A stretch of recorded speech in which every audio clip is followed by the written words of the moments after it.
Hello viewers, welcome to my channel রসই ঘর। আজ আমি আপনাদের সঙ্গে শেয়ার করব রোজ সিরাপ। এই রমজানে ইফতারেতে এই রোজ সিরাপটা খুবই প্রয়োজনীয় একটি জিনিস। আপনারা সবাই কম বেশি শরবত করে থাকেন এই রোজ সিরাপ দিয়ে। এখানে আমি নিয়েছি 15 থেকে 16টা গোলাপের পাপড়ি। আমি গোলাপি লাল যে কালার পেয়েছি সেই কালারই ব্যবহার করেছি। এখন এর মাঝে দিয়ে দিচ্ছি কুসুম গরম জল 1.5 কাপ। আপনারা চাইলে যে কোনো কালারের গোলাপি ব্যবহার করতে পারেন, সাদা হলুদ এগুলো বাদে, মানে গোলাপি এবং লাল এগুলাই ব্যবহার করার চেষ্টা করবেন। এখানে কুসুম গরম জলই ব্যবহার করবেন, ফুটন্ত গরম জল ব্যবহার করার দরকার নেই। এভাবে নেড়েচেড়ে কিছুক্ষণ রেখে দিবেন, দেখবেন পাপড়ি থেকে সুন্দর একটা কালার বের হয়ে গিয়েছে। এবার চলে যাচ্ছি আরেক ধাপে। এখানে নিয়ে নিচ্ছি 2 কাপ চিনি এবং তার মধ্যে দিয়ে দিচ্ছি 1.5 কাপ পরিমাণ জল। এবার আমি চিনি গলে যাওয়া পর্যন্ত এটাকে খুব ভালোভাবে নাড়তে থাকব।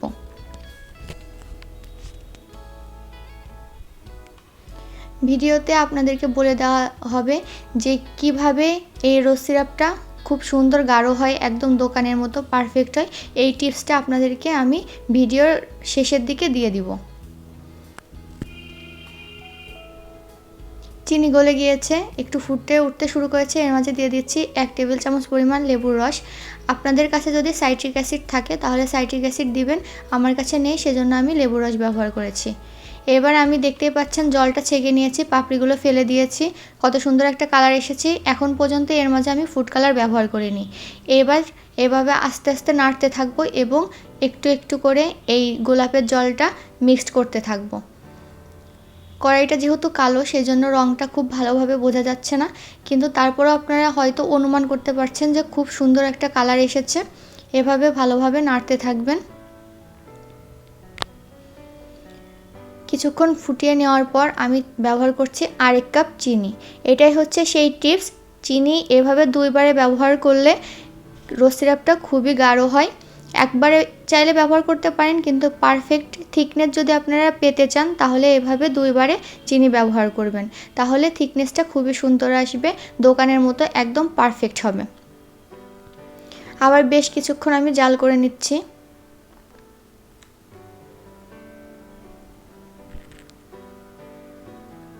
মিডিয়াম ফ্লেমে এই রেসিপিটা করার চেষ্টা করবেন।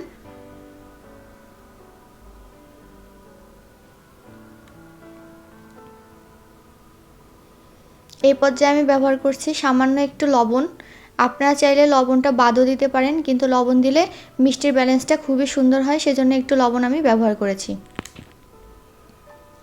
দেখতে পাচ্ছেন হালকা একটা গোলাপি কালার এসেছে। আপনারা যদি মনে করেন যে এই কালারটা এভাবেই রাখবেন তাহলে আপনারা এভাবে রেখে দিতে পারেন, আর যদি মনে করেন যে না কালারটা একটু গাঢ় করবেন তাহলে এখানে ব্যবহার করতে পারবেন ফুড কালার। আমি এখানে কয়েক ড্রপ ফুড কালার ব্যবহার করেছি। একটু কালার হলে দেখতে মন্দ লাগে না, দেখতে ভালোই লাগে, সেজন্য আমি ফুড কালার এখানে ব্যবহার করেছি এবং খুবই সুন্দর আমার পছন্দের কাঙ্ক্ষিত রং চলে এসেছে, একদম দোকানের মতো কালার চলে এসেছে। এখন আপনাদেরকে বলে দিচ্ছি কোন পর্যায় পর্যন্ত আপনারা জাল করবেন। যখন এই চিনি শিরাটা হাতে নিয়ে একতার দেখবেন যে হাতে একতার আসছে, সেই পর্যন্ত আপনারা এটাকে জাল করবেন, তারপরে নামিয়ে নেবেন। তারপর আমি ঠান্ডা করে বোতলে ভরে নিয়েছি। একটা কাচের জারে সংরক্ষণ করে আপনারা বছর জুড়ে সংরক্ষণ করে রাখতে পারবেন, কোনো রকম নষ্ট হবে না।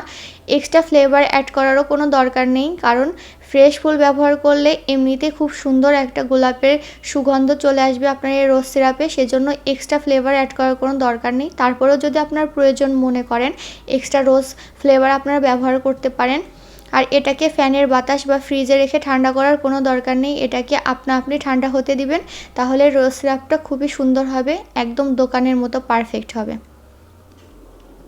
আমার রেসিপি যদি আপনাদের ভালো লেগে থাকে এবং আমার ভিডিও যদি আপনাদের ভালো লেগে থাকে তাহলে আমার চ্যানেলকে অবশ্যই সাবস্ক্রাইব করবেন এবং পাশে থাকা বেল আইকনটি প্রেস করে দিবেন। ধন্যবাদ।